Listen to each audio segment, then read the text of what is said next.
जीवन का सत्य। गौतम बुद्ध की प्रेरणादायक कहानी। हमारा पूरा जीवन एक चक्र है जिसमें हम पैदा होते हैं, बड़े होते हैं, बूढ़े होकर मृत्यु को प्राप्त हो जाते हैं। आज की कहानी में हम आपको बताने वाले हैं जीवन का सत्य। एक बार की बात है, बुद्ध अपने अनुयायियों के साथ बैठे हुए थे। तभी एक वृद्ध मनुष्य वहां पर आया। उसने बुद्ध के सामने हाथ जोड़े। वह कभी जोरों से हंस रहा था और कभी जोरों से रो रहा था। ऐसा देखकर अनुयायी बोले, गुरुजी, यदि आप कहें तो हम इस वृद्ध को यहां से ले जाते हैं, क्योंकि यह कभी हंस रहा है, कभी रो रहा है। लगता है कोई पागल है, कहीं आपको कोई चोट ना पहुंचा दे। वृद्ध व्यक्ति बोला, नहीं, मैं पागल नहीं। मैं हंस इसलिए रहा हूं क्योंकि मुझे इस संसार चक्र का रहस्य पता चल चुका है, और रो इसलिए रहा हूं कि यह मुझे वृद्धावस्था में पता चला है। ऐसा कहकर वह फिर हंसने लगा और फिर थोड़ी देर बाद रोने लगा। बुद्ध अपने शिष्यों से बोले, इन्हें ज्ञान की प्राप्ति हो गई है, तुम्हें भी इनसे जाकर कुछ सीखना चाहिए।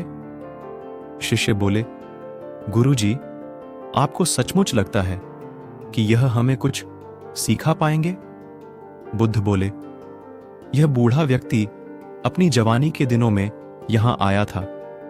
उस वक्त इसने मेरा बहुत विरोध किया था, लेकिन अब जब यह आया है तो जीवन से बहुत कुछ सीख कर आया है। इसलिए तुम दोनों जाओ, इनसे कुछ ज्ञान प्राप्त करो, और जितने भी दिन इनके पास बचे हैं इनकी सेवा करो। अनुयायी बोले, जी गुरुजी, जैसी आपकी इच्छा। वह उस वृद्ध को अपनी कुटिया में ले गए, भोजन आदि कराया और आराम करने को कहा। जब वृद्ध की नींद पूरी हो गई तब शिष्य उनके पास आए और पूछने लगे, आप हमें बताइए, आपको कौन सा ज्ञान प्राप्त हो चुका है? वृद्ध बोला, मुझे जीवन का सत्य प्राप्त हुआ है। पहला चक्र। बचपन जब मैं छोटा था तब बहुत जिद्दी हुआ करता था। मुझे हमेशा महंगे खिलौने चाहिए होते थे। उसके लिए मैं अपनी मां से बहुत जिद किया करता था। जब मेरी मां मुझे समझाती थी कि मुझे इतने महंगे खिलौने लेकर धन को बर्बाद नहीं करना चाहिए, उसकी कदर करनी चाहिए, तब मेरे मन में यह विचार आता था कि मेरी मां अगर मुझसे दूर चली जाए तो जो मुझे पसंद है वह मैं कर सकता हूं। दूसरा चक्र, जवानी।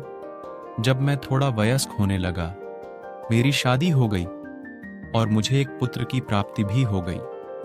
भगवान ने मेरी इच्छा पूरी कर दी।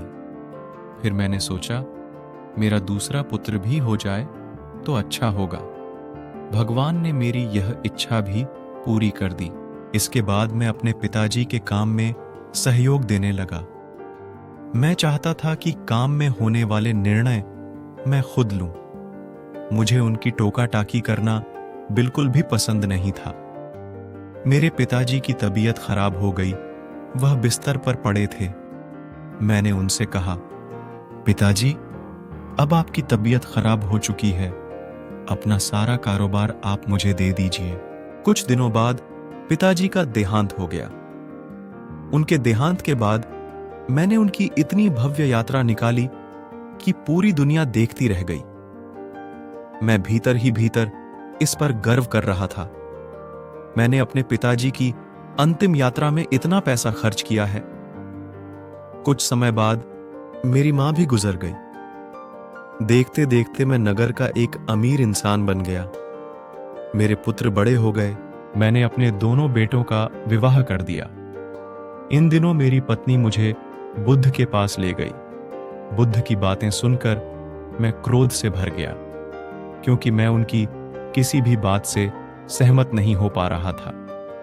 बुद्ध कह रहे थे, चोरी मत करो, झूठ मत बोलो, ज्यादा धन इकट्ठा मत करो, संयम से काम लो। उनकी यह बातें मुझे बिल्कुल पसंद ना थीं। इसीलिए मैंने उनके खिलाफ लोगों को भड़काना शुरू कर दिया। उनका ज्ञान मेरे पूरे जीवन को ही गलत ठहरा रहा था। तीसरा चक्र, बुढ़ापा वक्त गुजरने लगा और मैं बूढ़ा होने लगा। मैंने जीवन के अंतिम चरण की तरफ अपना कदम बढ़ाया। अंतिम चरण पर आते आते मेरी पत्नी ने भी मेरा साथ छोड़ दिया। उसकी भी मृत्यु हो गई। अब मैं अकेला अकेला रहने लगा। मैं ठीक उसी स्थिति में आ गया जिस स्थिति में मेरे पिताजी थे। मैं बिस्तर पर पड़ा हुआ था। तभी मेरे दोनों पुत्र एक एक करके आए और कहने लगे, सारा कारोबार आप मेरे नाम कर दीजिए, क्योंकि मैं ही इसको संभालने के लायक हूं। जैसे मैं अपने पिताजी के पास गया था कारोबार अपने नाम करवाने, वैसे ही मेरे पुत्र मेरे पास आए हैं कारोबार अपने नाम करवाने। और इसके बाद उनके पुत्र भी मेरे बेटों के बूढ़े होने पर ऐसा ही करेंगे। जैसा व्यवहार हम अपने माता पिता के साथ करते हैं, वैसा ही व्यवहार हमारी आने वाली पीढ़ी हमारे साथ करेगी। यह चक्र ऐसे ही चलता रहेगा। यही जीवन का सत्य है। जो आपने अपने जीवन में किया है, वैसा ही आपको भोगना होगा। मेरे बच्चे कारोबार के लिए लड़ने लगे, इसलिए मैं बुद्ध के पास आ गया। मुझे सब समझ तो आया, लेकिन अब मुझे यह समझ नहीं आ रहा कि बुढ़ापे में यदि मुझे ज्ञान भी हुआ है तो उसका क्या फायदा है। वह अपनी बात समाप्त कर बुद्ध के पास पहुंचे। वृद्ध बुद्ध से बोले, बुद्ध, आपकी कही हुई हर बात सत्य थी, पर सत्य मुझे तब पता चल रहा है जब मेरे पास जीने की उम्र ही नहीं बची। क्या अब इस सत्य का कुछ लाभ है? बुद्ध बोले, तुम्हारे पास जितनी भी सांसें बची हैं, जितना भी वक्त बचा है, उसे वर्तमान में जियो। खुद को शरीर की तरह नहीं, बल्कि आत्मा की तरह देखने का प्रयास करो। और जो ज्ञान तुम्हें प्राप्त हुआ है, उस ज्ञान को लोगों तक पहुंचाओ, ताकि जो गलतियां तुमने की वो कोई और ना करे।